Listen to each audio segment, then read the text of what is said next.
Hi everybody, and welcome to episode 1 of season 2 of The Extraordinary Progress of a Procrastinating Maker.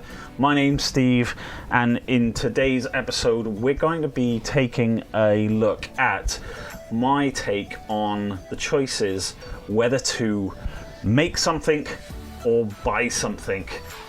My sort of view on things might be a little bit obscure to some, but there is a little bit of logic that goes behind that, and I just wanted to take some time to document that process and just put it out there, just get my thoughts out, try and get everything out there. So currently I am live on Twitch recording this episode of the podcast. You can find me at twitch.tv/IQ Workshop. This will be posted via Anchor to the podcast, and also to YouTube on my YouTube channel. There will be links to all of these in the appropriate places.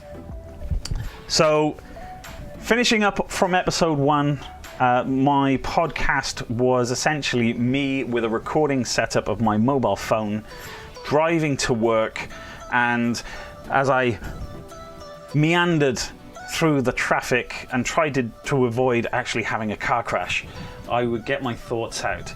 And essentially the essence of this podcast is now to try and up the production value, try and improve the audio quality.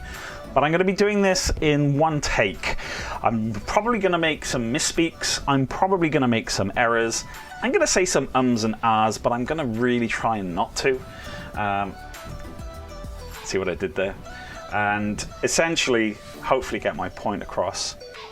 So, in every maker's journey, there's very often a juncture or a crossroads in a project where you have to make a decision whether or not you make something or you buy something.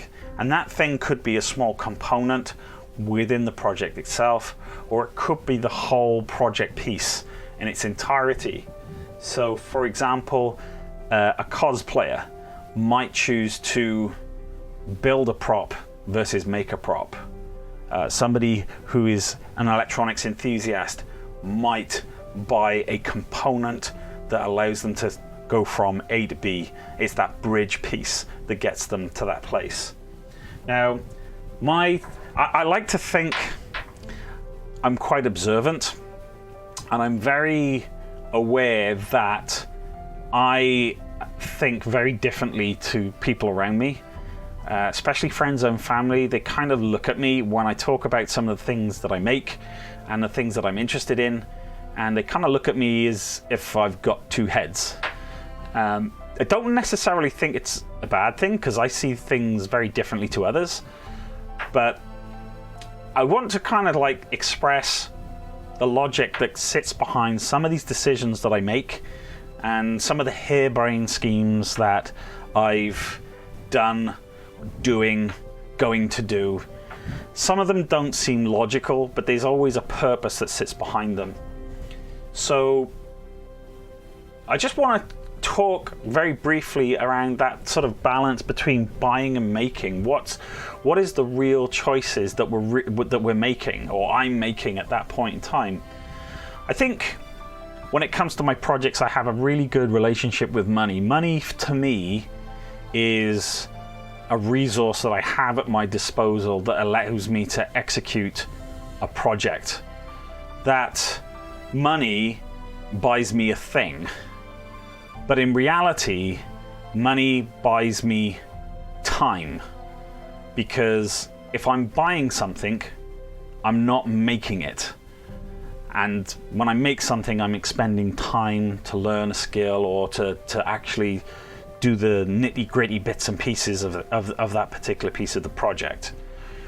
So I try and spend my money very, very carefully. One, because it has to be positioned properly, and two, I don't have a huge amount of disposable income that I can dedicate to the projects that I make. The whole sort of essence of my builds is to be inexpensive, because excuse me, because that very reason. It's a limited resource that I have at my disposal, so I've got to be really careful not to overreach myself in that respect, because I need to be able to pay my bills, I need to pay my mortgage, I got to put food on the table, all of those, you know, grown-up responsibilities. And nobody online has any sympathy for a streamer, a YouTuber, an Instagram poster who goes broke because they weren't smart with their money. So, but I often see people very judgmental in terms of, oh, just go out and buy this thing. Yeah, that's probably a great idea, but I don't have those resources. One of the things that I do have is time. I have an insatiable appetite to learn things, which is really damn annoying.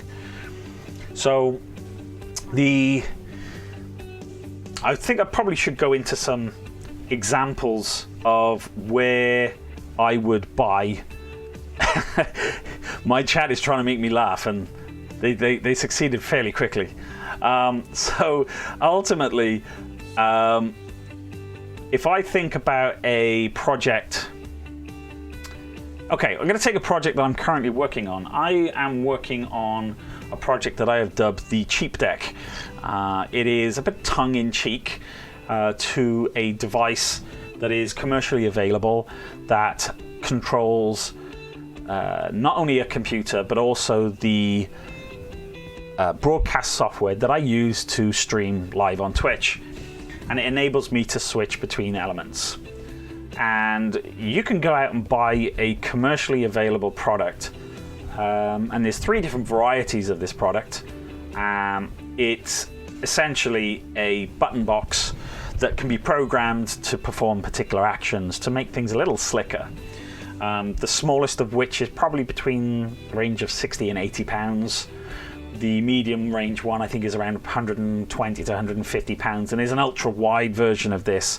And then the the largest one is obviously more expensive. Again, I haven't even gone to the stage of looking at the price of that item. So I decided I was going to build myself one of these control boxes, and essentially that control box was dubbed the Cheap Deck, simply because it was inexpensive in its construction. It used probably somewhere in the region of 12 British pounds in terms of raw materials, the microcontroller, the buttons, the LEDs, the plastic that I used to 3D print the enclosure. So the original sort of need for this item was to try and improve my control of my stream. The second thing was the cost, and thirdly, the appetite and opportunity to learn a new skill.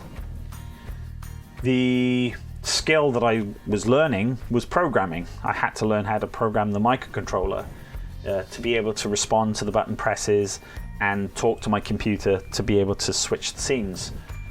Now, that was a prototype, and we've now moved on to a second version of that, which is going to be wireless. It's going to be mounted in a bracer, and it will be worn on the forearm, and it will disconnect me. It will unplug me from the PC. I'll be able to move around my workshop. I'll be able to move in between workshops and be able to still take full control of the stream. So I think what my observations around the choices between buying and making, there's a couple of things people would make versus buy. First of all, there's the tinkerer's syndrome. You actually take enjoyment from poking and playing around with things. Things that you make, you know. How can I? I'm trying to verbalize this on the fly in a way that makes sense to the listeners. Some people might say you're going to spend 130 hours of your time to build a device that you can pay £130 for, that's £1 an hour. You know, that's not cost-effective use of your time. You might say you're worth £12 an hour. £12 an hour multiplied by 120 hours doesn't make financial sense to sit there whittling away the time and building this device. So that's where I'm coming back to that sort of the categorization of people that would go down this road, that would actually spend that time. So the first thing, as I say, was tinkerer syndrome. You get enjoyment from sitting there. It's therapeutic. You know, to take something from nothing, from an idea in your head, to make a physical item. There's a sense of satisfaction in that. Secondly, it's the trade of money. If in many of my cases, I don't have the financial resources to be able to just go out and buy the best thing, I put it on my desk and use it. So I have to be creative. I have time at my disposal. So I will spend time in order to get the item that I want or need to perform a particular task. There's a third category in my view, which is around education. So there's a level of skill that you obtain going through trying to, say in this current example, learn to program. Going from somebody who's poked around code to a position where you've programmed something, you've got a few different hardware devices and you're getting them to talk together, you're getting them to respond, and you're actually getting the result that you're trying to achieve. It's frustrating at times. If you went to a college or to some form of school to learn programming, they're going to teach you as part of their curriculum ABC, and that's great for a whetting of the appetite. But when it comes to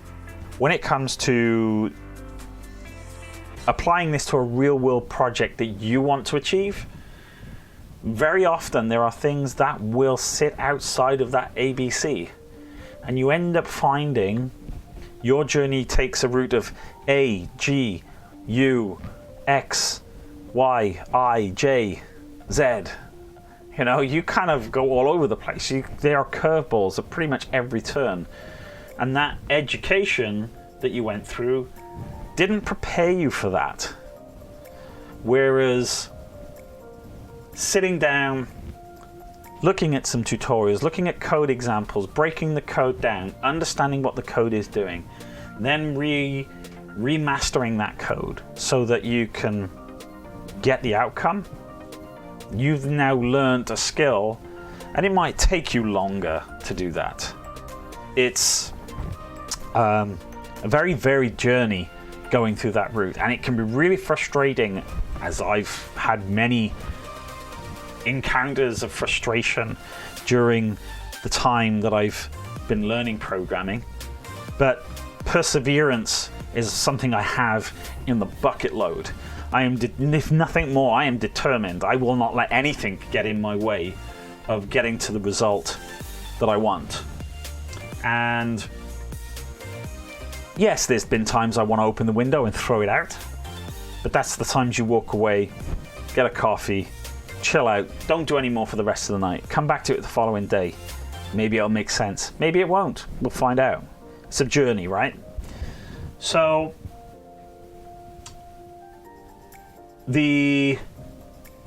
just very conscious, this conversation is very biased towards making as opposed to buying.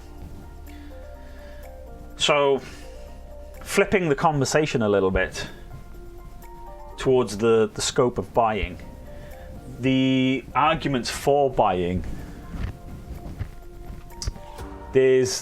sometimes there are things that are beyond your scope, and you need to be, it's great having ideas and wanting to build things, but there are times that you can kind of write checks with your ideas that your skill set cannot cash. Yeah, I'd love to be able to make a motherboard for a PC, but I don't have those skills. And I think it's really important to have a level of self-awareness that you can be honest enough to say something is beyond your skill set, irrespective of the want and desire and need to succeed. There are things that just, you're not there yet.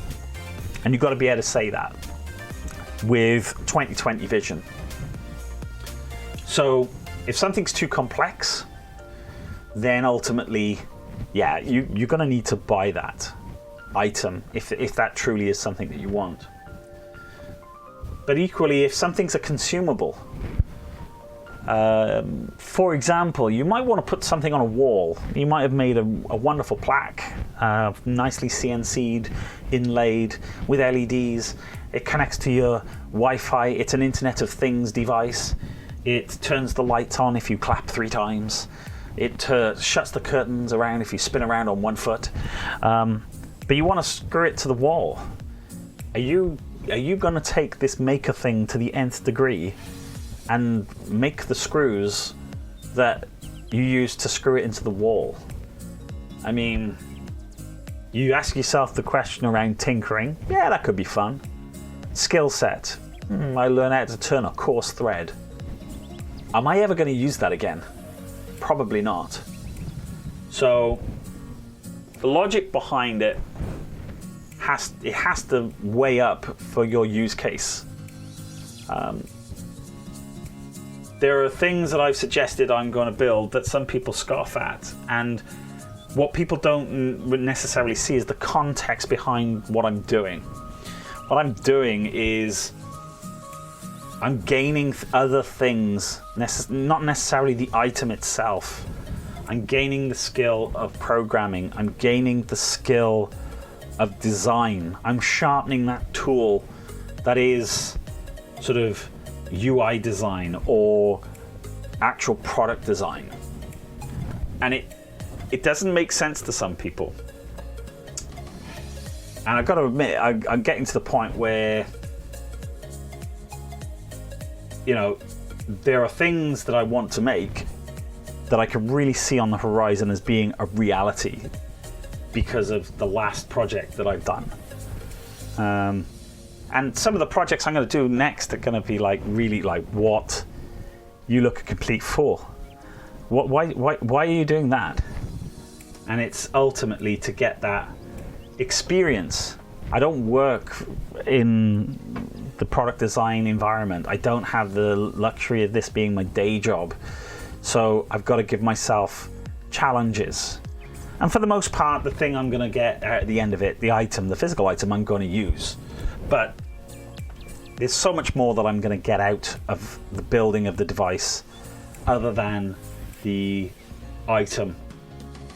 So the skill, the sharpening of the tools of design, the practice. But I got to be practical, and I got to be realistic. If I'm on a timeline, and this is where I come back to where money buys you time. If I'm working on a commission, or if I'm making something which has to be done by a specific deadline, I will be very selective in terms of what I will make versus what I will buy. There are certain things that I know that if I buy something, it's going to get me 7 steps ahead of where I was previously. Okay, when I show this thing off, I may not be able to say that I made this thing from nothing.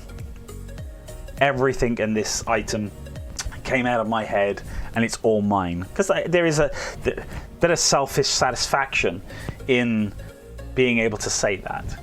But ultimately, you know, most end users, most people viewing that item probably wouldn't care that I bought, you know, I didn't make this Arduino that I used to program my 3D printer.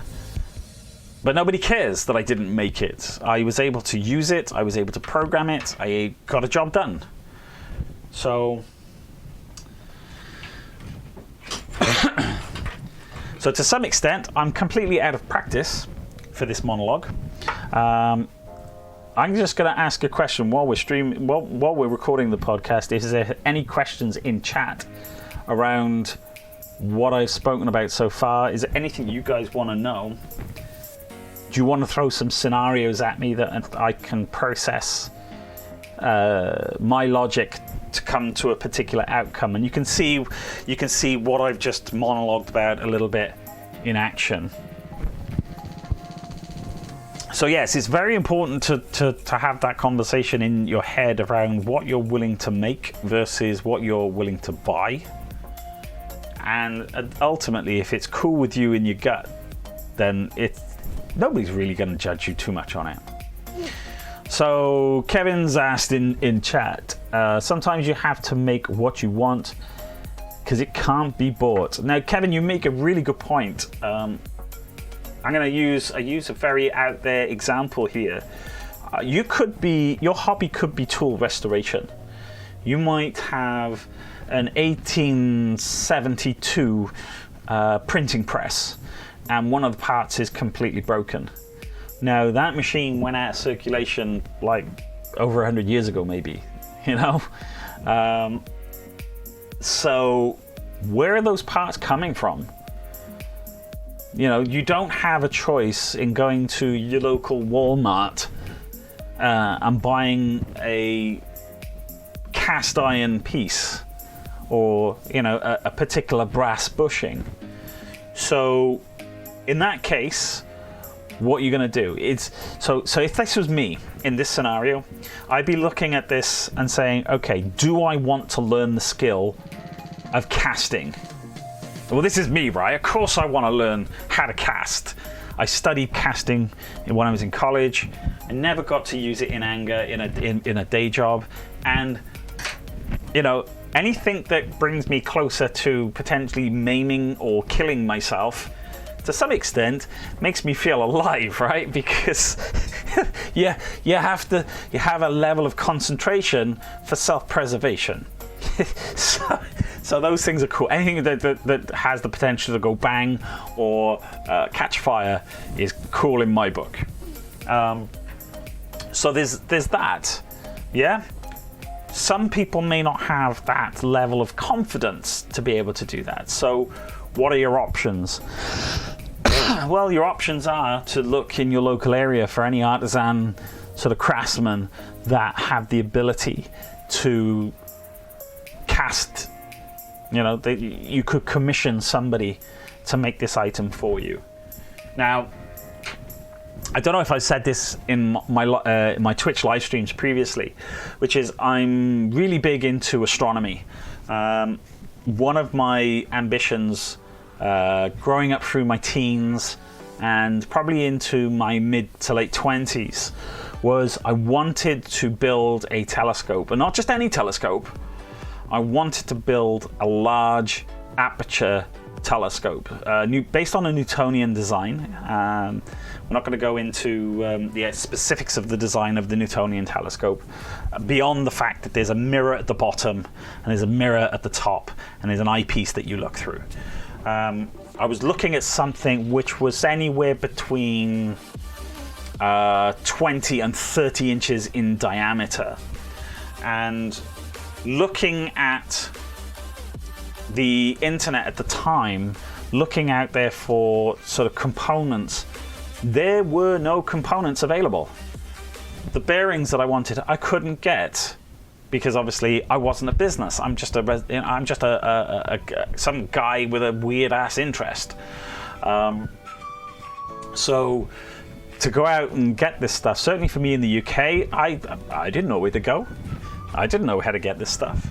So my only option would be to build, you know, not only the tools that I needed, but also I would need to buy the components itself. So, you know, make the tools, make the component. I've made everything from scratch. So yeah, there is a good use case for making. Tools is probably a good example where there's a bit of a divide between make or buy. So something you would buy in a tool range. I certainly wouldn't make a chop saw straight out of the gates, because you're using a really fast motor, a really sharp 8 to 10 inch spinning blade that can cut wood, possibly cut aluminium depending on how many teeth are on that blade, and it's really going to bite through that material real good. So if it can bite through soft aluminium and wood, it's going to make light work of the human body. So that's a tool you don't want coming apart in the process of using it. Yeah, you can get injured from your own stupidity because you're not using it properly, but you don't want it coming apart because it's been poorly put together.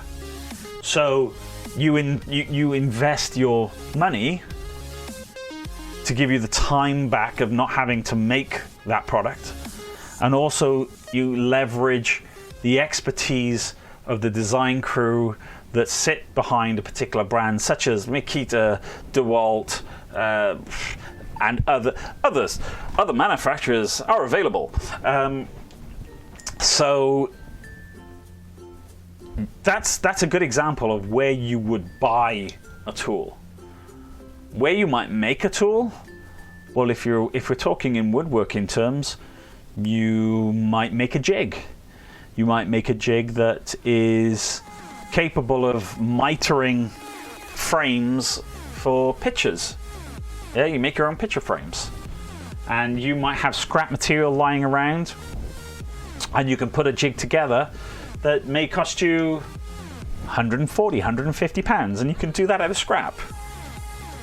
And it is comparable. If you have the technical brain to think of how that jig would work, you could put that together and, yeah, absolutely have something which is totally usable. So are there any other questions that we have in chat? I'm going to give this a few minutes just to see whether or not there's any more questions from those who are currently in chat. I don't know if, as I said earlier, I don't know if you want to try and put some scenarios together to see whether or not I can think through what I would do in these situations, or what my end game. Is there anything you would never attempt to make? Is there anything you would never attempt to make? That's a good question. That's a really interesting one.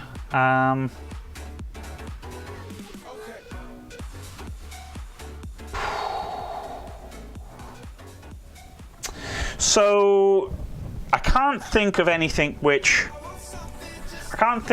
that's jump up straight out of the gates that would say I wouldn't make. However, I'm very self-aware of my technical capabilities and what my ambition is versus what I'm able to execute on. I think I like to think I'm a good judge. So for something really super complex, say for example, a PS4. I got a PS4 on the desk in front of me. That's the first thing that jumps into my head. Maybe I want to, make a controller for a PS4.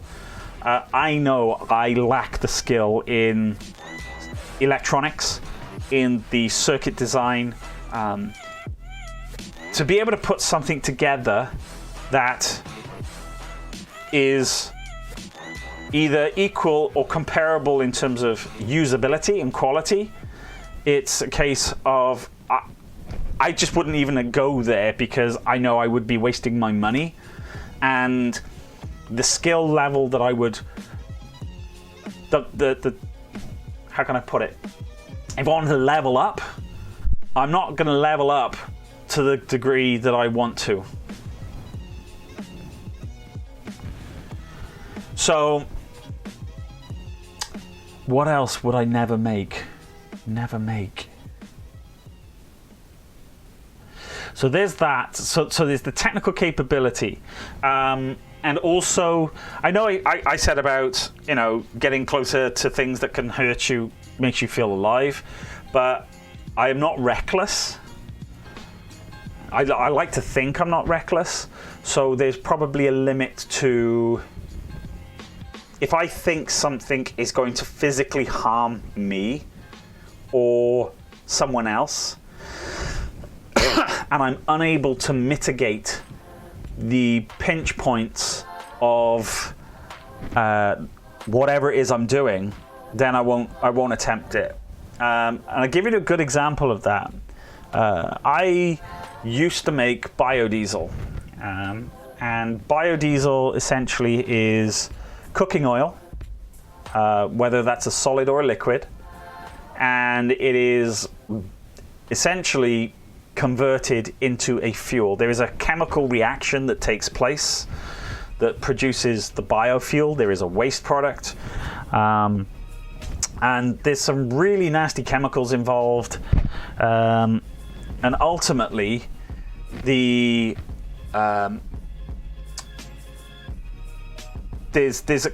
quite a few pinch points. So let me just rewind. I'm thinking this stuff through in my head as I'm speaking. So essentially what I do is I risk assess the process. So the first thing I do is learn the process. What needs to be done to get from here to here, okay? And once I've learned how to go from A to C, I figure out those steps in between and say, okay, where could this process kill me? And I'm being deadly serious. Where could this process kill me? Because making biodiesel, if you do it wrong, it can kill you. Just Google making biodiesel or biodiesel accident, and there's plenty of evidence of somebody making silly mistakes and they getting seriously hurt, maimed, or killed. So it's a reality. So I look at that process and then I say, okay, now I know the bits that kill me. Where are the bits that can hurt me? And I'll go through that process and document each one of those things that can hurt me. So I've got two lists now: things that can kill me, things that can hurt me. So the things that can kill me are the top of my list. These are the things I've either got to design the process that avoids that situation or has a contingency should that eventuality happen. Then you do exactly the same process on the stuff that can hurt you. Good example on making biodiesel. So I used to make biodiesel on the quantities of around 150 litres per batch. I could turn around 150 litres of biodiesel in 24 hours. And to put that into context, I would effectively be paying 15 pence a litre for my fuel versus the £1.20 that I would be spending at the pump.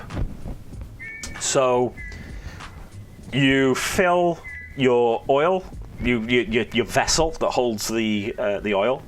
You then heat it, and then you put in a flammable liquid. I'm not going to go into the details of it, of how to make it. There's plenty of Google articles.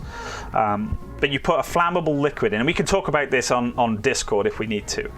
So you put a flammable liquid in there, and there is a catalyst. Now the combination of that flammable liquid and the catalyst makes a highly corrosive, toxic material that can be absorbed through the skin. It can, like I say, if it ignites in an enclosed environment, it can explode. So once that's in the reactor, it's mixed very vigorously, and it creates this reaction that separates the cooking oil into biodiesel and the waste product called glycerol.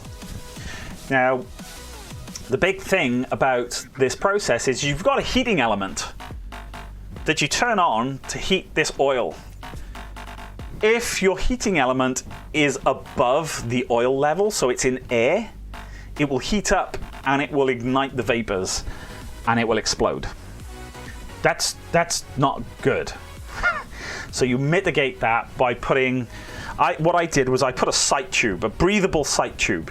It had an exit at the bottom of the tank and it had an input in the top of the tank, so it could never get clogged. And there was a red line on the sight tube. And that red line was the absolute minimum level that I would go to before turning on the heater. So yeah, there's a lot of points in that process that can kill you and hurt you. It's about mitigating them, and if you can't mitigate that in any sense, or you don't do it. Now, I did have one incident in the whole.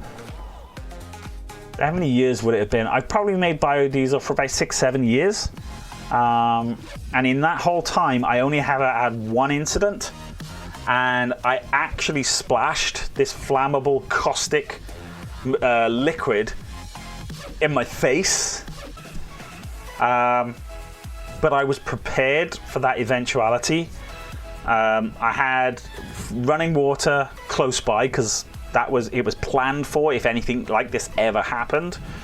And I ran over to this tap, turned the tap on, and literally bathed my head under a cold flowing tap for probably 10 to 15 minutes. And I'm okay. He says, twitching. So Carol, who asked that question about is there anything I would ever make, is saying, I guess what I was asking is, would you spend 20, 50, 100 hours learning something, given that your time is free to you? What stage would you say this is not worth learning, and I'll just buy this product? That's a good question. A good question. I guess it's how much I value the skill that I will learn out of that experience. So in terms of my stream control project, I probably spent way more money in the time that I've invested than it would take to actually buy the product off the shelf.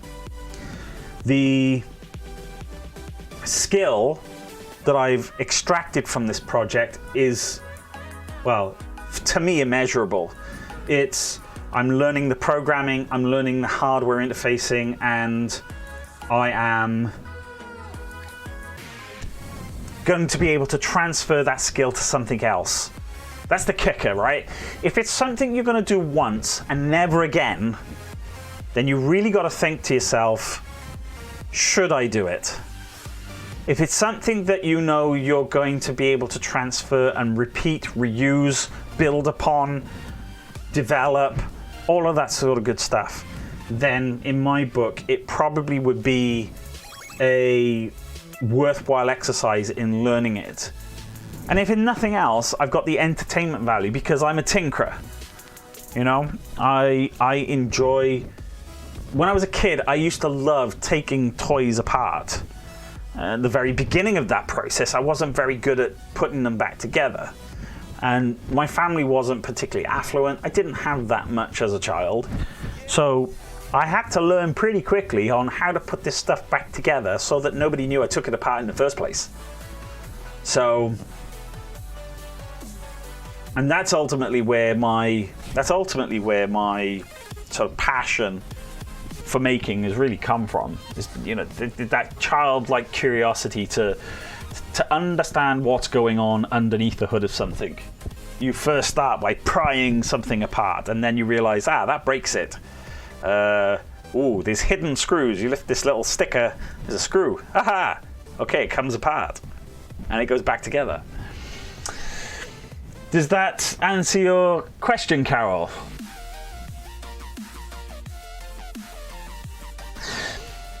So while waiting for a response in chat, are there any other questions in my stream chat around this? We're currently running up on 40 minutes for the recording, which I think is a good time. Hopefully that I've been able to convey my sort of approach to buying things versus building things. There's one more example that I would like to divulge into, because some people in the podcast won't know this story, which is that about 4 years ago, I saw a YouTube video in fact I saw a couple of YouTube videos by two YouTubers that kind of changed my hobby forever. Those two people were Barnacules, and the second person was the 3D printing nerd. And I saw for the first time 3D printing and what it could do and the accessibility of the technology that's available. And I knew when I saw a video of a modular planetary step-down gear that was something like 250-to-1 ratio that was 3D printed, I was hooked. I was sold, and I knew I was going all in on 3D printing. Now, back then, you couldn't buy 3D printers for the same monetary value that you could today. The 3D printers that were on the market at the time, I believe, were things like the Ultimaker from a turnkey perspective. The other would have been the Cupcake. I don't know if the Prusa was. There were some kits out there, but so the kicker here is, right, the price range of even the basic kits, they were around £1,200. Yeah, so that would be $1,400 or in that region. So I knew buying a kit or a turnkey 3D printer was not in my price bracket. That just wasn't going to happen. So I decided I was going to build one, and I did a lot of research, and I was at a crossroads.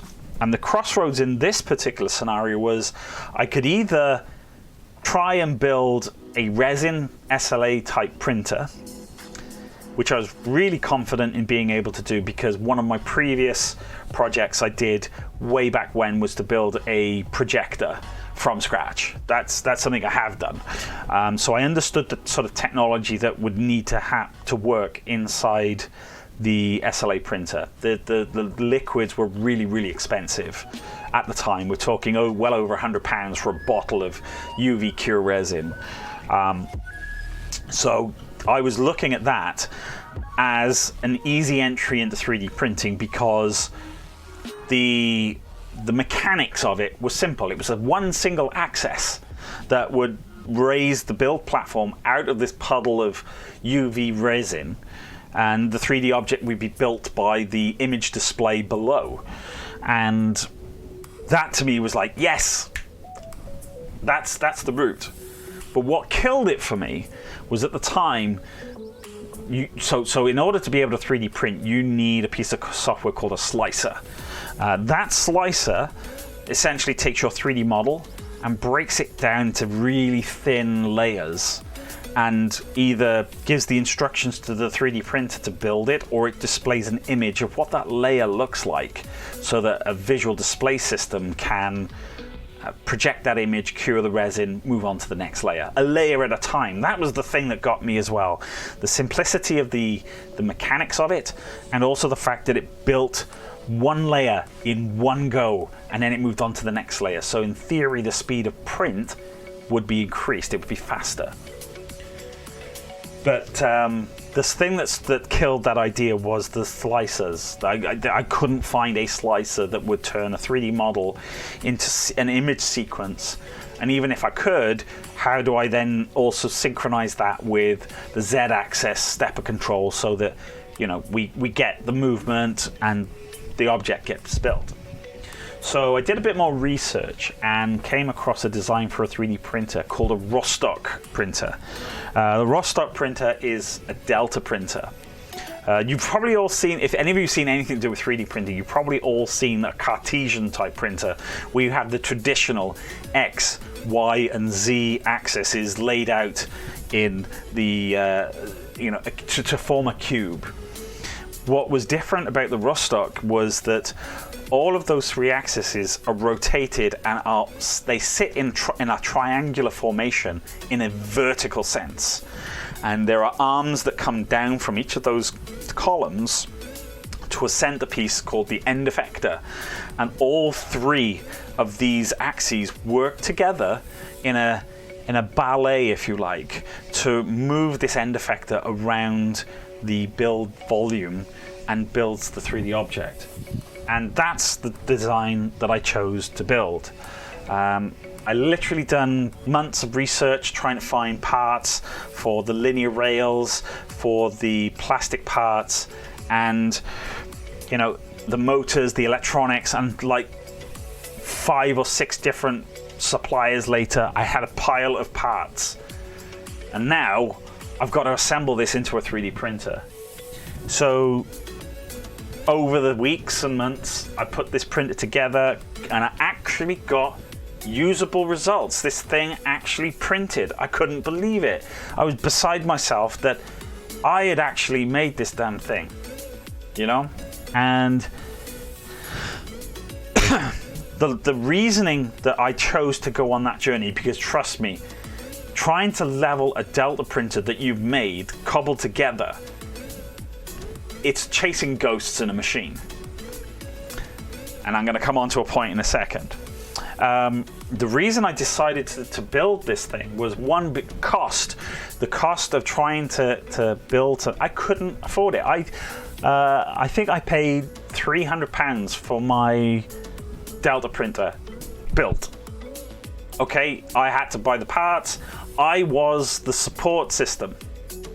And that's reason number 2 as to why I built it, is because I wasn't prepared to be reliant on somebody else. If this thing broke down, I needed to be able to fix it. So I needed to know this thing intimately. I needed to know how this thing was completely built from the ground up. And that is ultimately what I did. But because of the lack of skill that I had in terms of fabrication, over time, my 3D printer started to degrade in terms of print quality, and it became more and more and more of an ongoing project to keep going than it was. I needed a tool at this point. Frank, my 3D printer, was a test bed. It was a learning experience. It was, you know, there was an exchange here. I was building this 3D printer, and this 3D printer was giving me knowledge and experience. And I knew that I got to a point where this printer, I knew I couldn't make it any better.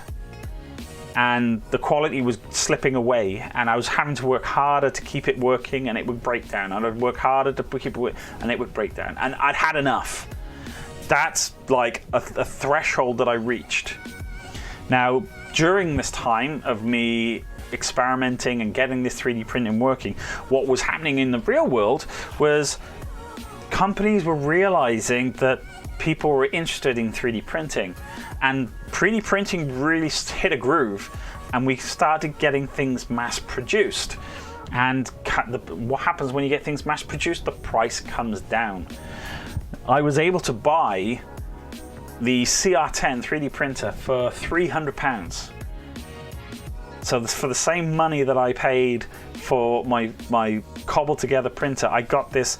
Okay, it was partially kit, partially assembled, but I was able to put the 3D printer together, and now I've got a tool, which is kind of interesting. We're coming full circle, because one of the projects that I've got on the go on my Twitch stream is that I'm rebuilding Frank version 2, and we're using the CR10 that I bought to be a tool to rebuild that, to rebuild the original 3D printer that I had. And the idea behind it is a low-cost build using parts that are not traditionally considered for use as a 3D printer, and I'm hoping to be able to make multiple copies of this printer over and over again, and actually get what we call a print farm, so I can have many printers running. So the point I was making was there was a learning experience, but I was self-aware. I wasn't delusional. I was self-aware enough to know that I'd gone as far as I could go with that platform. It had taught me everything I needed to know to this point, that has set me free to work with CNC machines, laser cutters. it taught me so much. As frustrating as it was, I could not have got this education had I gone to a makerspace and used an Ultimaker or FlashForge or whatever they've got there with a tutor telling you exactly how to get perfect results every single time. Sometimes you need to fall over and figure out how to get back up. And in the act of getting back up, you learn the experience so that when that scenario happens again, you can see it coming, you can prevent it, and if it does happen, you know how to get your ass out of that situation. So I think that brings me to a conclusion in terms of my process of deciding whether to build something or buy something. For the vast majority of things, I will consider making in the first instance, but I will rationalize the benefit that will give me, not only in terms of the satisfaction of building something, but also in terms of the time that I'm actually going to spend and the skill that I'm going to learn out the back end of it. So one last roll call for my live stream chat. Are there any final questions that anyone wants to ask before we bring the chat, this recording to a close? As I say, I'm going to keep all of this recording intact. I will do some light editing to this in terms of levels and trimming the beginning and the end. But other than that, I'm going to try and keep this as authentic as I possibly can to document my journey. I think it's really important that creators and people who demonstrate their making process, not only on YouTube, but on Twitch or whatever outlet, I think it's really important that mistakes are kept in, because showing somebody the perfect process gives a false sense of perfection and a level of skill which potentially puts people off as being unobtainable. It's always good to see your creative friends fail, not because it's not because you take enjoyment from it, because now the game really comes into play to watch that individual get themselves out of the situation. How do they figure this stuff out? So I don't have a timeline for the frequency of this podcast yet. My aim is to try and do one every week. My aim is also to have guests in. I do have a guest list. It's more of a wish list. I have around 20 guests that I am intending to reach out to, and hopefully 5 of them will respond and agree to be on the podcast. But yeah, season 2 is underway. I hope you enjoyed the discussion points. You can find me on twitch.tv/IQ Workshop. I'm IQS Workshop on Instagram. Inquisitor's Work, yes, I know I should unify these names. I mean, Inquisitor's Work on Twitter. And until the next podcast, have fun, be safe, stay creative, and make something pretty damn cool and tell someone about it. Until then, take care.